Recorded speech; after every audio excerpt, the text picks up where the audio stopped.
দেশের বাজারে পলিথিন ও পলিফাইলিন ব্যাগের ব্যবহার নিষিদ্ধ ঘোষণার পর থেকেই কুমিল্লার বাজারে বেড়েছে প্রশাসনের নজরদারি। এতে সংকুচিত হতে শুরু করেছে পলিথিনের বাজার, তবে ভাগ্য খুলেছে কাগজের ঠোঙ্গার।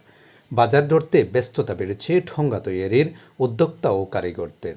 সরকারি পৃষ্ঠপোষকতা ও ক্ষুদ্র ঋণ পেলে পরিবেশ বান্ধব এই হস্তশিল্পটি এগিয়ে যাবে আরও বহুদূর, এমনটাই প্রত্যাশা সংশ্লিষ্টদের।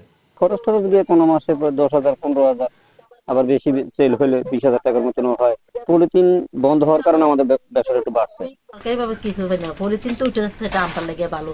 যে জায়গায় 10 কেজি বানাই, সে জায়গায় 20 কেজি বানাবো, আমরা 20 কেজি বিক্রি করলে আরো অনেক টাকা পাবো। 3-4 রকমের ঠোঙ্গা বানাই, বড় ঠোঙ্গা বানাই, 2 সিঁড়ি 6 সিঁড়ি বানাই, এরকম 3-4টি আইটেমের ঠোঙ্গা বানাই। টোটাল আমরা ধরেন না 50 কেজি কাগজ কিনে আমাদের 2 সপ্তাহের ভিতর আমাদের বানানো কমপ্লিট হয়ে যায়। যদি রোদ থাকে, বৃষ্টি না থাকতে, তাহলে আমরা দ্রুত বানিয়ে দ্রুত শুকিয়ে ফেলতে পারি।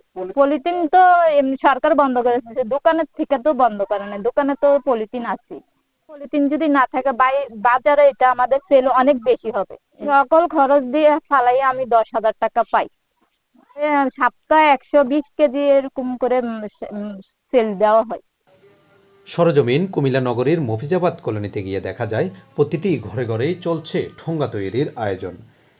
কেউ পুরানো কাগজের জটলা খুলছেন, কেউ তৈরি করছেন ময়দা আর তুত্তা দিয়ে ঠোঙ্গা মোড়ানোর ঘাম। কেউ ঠোঙ্গা বানাচ্ছেন, আবার কেউ সূর্যের তাপে শুকাচ্ছেন তৈরি হওয়া ঠোঙ্গা। প্রায় অর্ধশত বছর ধরে এই কলোনির শতাধিক পরিবার কাগজের ঠোঙ্গা তৈরি করে জীবিকা নির্বাহ করছেন। এরা ভাই বোন যেভাবে ওদের বাপদাদা থেকে শিখে আসছে, এরা অনেক কোয়ালিটি, হ্যাঁ, এবং সব জায়গায় এদের থেকে নিয়ে যাচ্ছে। কিন্তু এদেরকে শুধু ফাইন্যান্স করলে হবে না, আর একটু সুন্দর ট্রেনিং করেও যদি কুটির শিল্পের আয়ত্তে আনা হয়, অবশ্যই ভালো কাজ হবে এটা। মানে আমরা নিয়ে আরেকজনের কাছে নিয়ে দেই, সে আবার বাজারে বিক্রি করে নিয়ে এসে আমাদেরকে টাকাটা দেয়। পলিথিন হলো ক্ষতিকর, যেমন রাস্তাঘাটে ফালাইলে নোংরা হয়ে যায়, আমাদের তো পরিবেশ নষ্ট করে না। সরকার যদি আমরা ট্রেনিং দেয়, ঋণ দেয়, আমরা আরো উন্নতি করতে পারি বেশি। কাগজটা কিনতে যদি একটু কমে কিনতে পারতাম, তো সেখানে আমাদের লাভটা বেশি হতো। এরপরে সুতলির দাম, এরপর তুত্তা, যে আমরা যে তুত্তাটা ব্যবহার করি, ওই তুত্তাটা হচ্ছে 400 টাকা কেজি। ওই তুত্তাটা আনতে হয় যাতে পোকামাকড় না কামড়ায় নষ্ট করতে পারে, জিনিসটা যাতে মান টেকসই থাকে। খোঁজ নিয়ে জানা যায়, দীর্ঘ সময় ধরে এই শিল্পের সঙ্গে জড়িত থাকলেও কারিগরদের ভাগ্যের কোনো পরিবর্তন ঘটেনি। কোনো মতে জীবন পার করছেন তারা। তবে গত 1 নভেম্বর থেকে পলিথিন ব্যাগের ব্যবহার নিষিদ্ধ ঘোষণার পর থেকেই তাদের উদ্দীপনা বেড়েছে।